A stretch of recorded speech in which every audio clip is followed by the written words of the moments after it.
प्रदेश के माननीय मुख्यमंत्री जी की सबसे महती योजना है लाडली बहना योजना। अभी आपके आने से पहले हमने सारे अधिकारियों को बुला करके यही निर्देश दिए हैं कि प्राथमिकता के आधार पर इस कार्य को किया जाए। अगर कार्य करने में कोई आपको परेशानी दिक्कत आ रही है तो आप बताएं। तो उन्होंने कहा कि हम सब सारे लोग मिल करके इस कार्य को प्राथमिकता के आधार पर करेंगे। 13,000 से अधिक कुछ उनका हो भी गया है और अभी समय है, ये महीना पूरा है। इस महीने में इनके जो टारगेट है वो पूरा कर देंगे। हमने पानी के संबंध में बात की नगर पालिका से कि आने वाले समय में गर्मी के मौसम में पानी की क्या स्थिति रहने वाली है। तो उन्होंने बताया कि भाई पानी की जैसे नगर में जल निगम की जो व्यवस्था चल रही थी उसके तहत नलों की क्या स्थिति है वो पूछा। और दूसरा बोले हम लोग हमारी तरफ से प्रयास कर रहे हैं, उसके बाद भी अगर पानी कमी पड़ती तो हम टैंकर से व्यवस्था करेंगे, उसको समय समय पर समीक्षा करेंगे, हर कोई दिक्कत आएगी। पशु चिकित्सक से बात की कि पशु चिकित्सकों में पशुओं में कोई बीमारी तो नहीं है, और अगर कोई है तो उसका प्रॉपर व्यवस्थित इलाज करें, देखें उसमें।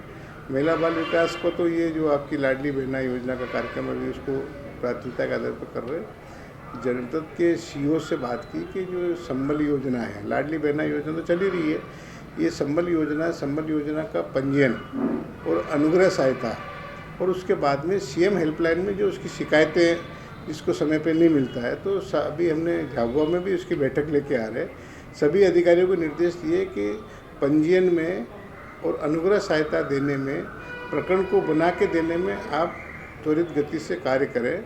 तीसरा, शिकायत किसी की है तो उसका शिकायत का निवारण समय सीमा में उसका निवारण किया जाए। इसके ऊपर विशेषकर मेरा जो प्रवास अभी पूरे मध्य प्रदेश का प्रवास इसी पे कि लाडली बहना योजना और ये संबल योजना, इसके ऊपर पूरा प्रवास है। सब जगह सारे अधिकारियों को ये निर्देश दे रहे हैं कि प्राथमिकता के आधार पर इस कार्य को करें। अन्य जो विभाग के अधिकारी थे उनको सारे अपने अपने विभागों के संबंध में बात की।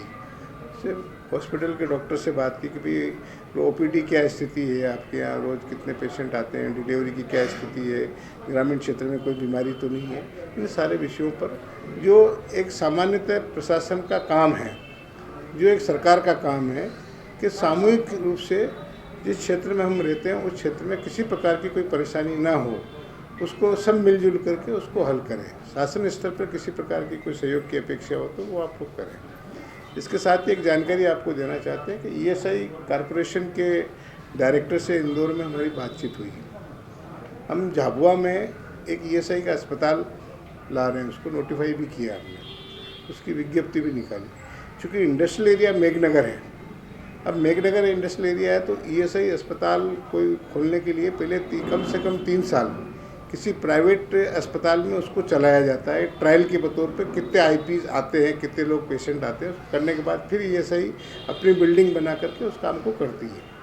अगर आईपी ज़्यादा है तो जल्दी भी कर देती है। भारत सरकार इसमें बहुत आगे बढ़ करके सहयोग करती है इसमें। तो यहाँ हम उद्योगपतियों से भी बात करेंगे, बात करके और उनसे भी कहेंगे कि भाई आपकी निगाह में कोई ऐसा प्राइवेट अस्पताल हो तो उसको हम टाइप करा देंगे, और टाइप करा करके और पेशेंटों का इलाज यहीं पर हो। और भारत सरकार का जो एसओआर का जो नियम है पर आईपी, तद अनुसार उनको उसका लाभ मिलेगा, समय समय में उनको पूरा भुगतान होगा। और उसके साथ में अगर कोई ज़्यादा गंभीर सीरियस है तो जो इंदौर में हमारे अस्पताल है ईएसआई के, उनमें उसको रेफ़र कर दें, बजाय गुजरात या अन्य कहीं भेजने की बजाय यहाँ कर दें। उससे दो चीज़ है कि आईपी स्वयं का इलाज होगा, उसके परिवार का इलाज होगा, उसके बच्चों का इलाज होगा, डायरी में जिसका नाम लिखाएगा, माता पिता का इलाज होगा, पूरे परिवार का इलाज होगा। तो इस प्रकार की ये एक हिंदुस्तान की सबसे अच्छी स्कीम है कर्मचारी राज्य बीमा निगम और ईपीएफ। तो ये स्कीम को हम लॉन्च करना चाहते हैं क्योंकि इंडस्ट्रियल एरिया है, धीरे धीरे बढ़ रहा है, आगे और बढ़ने की संभावना है। तो इसको ध्यान में रखते हुए इसके ऊपर भी फोकस किया है, अभी बात की है, आगे भी इसको बात करेंगे। कोई पर्टिकुलर शिकायत मिलेगी उसकी जांच हम करवा देंगे, उस पर जो कार्रवाई होगी वो करा देंगे, मतलब पर्टिकुलर शिकायत मिलना चाहिए। दूसरी बात ये है कि आपने बहुत अच्छा प्रश्न पूछा कि ये प्रवासी मजदूर खाली झाबुआ की बात नहीं है। अभी जब कोरोना के समय आपने देखा होगा पूरे देश में प्रवासी मजदूरों का जो दौर चला था, प्रवासी मजदूर जो झाबुआ के अलावा और भी जो क्षेत्र है, ग्वालियर संभाग का क्षेत्र है, बुंदेलखंड का क्षेत्र है, इसके संबंध में मध्य प्रदेश शासन ने एक आयोग का गठन किया है।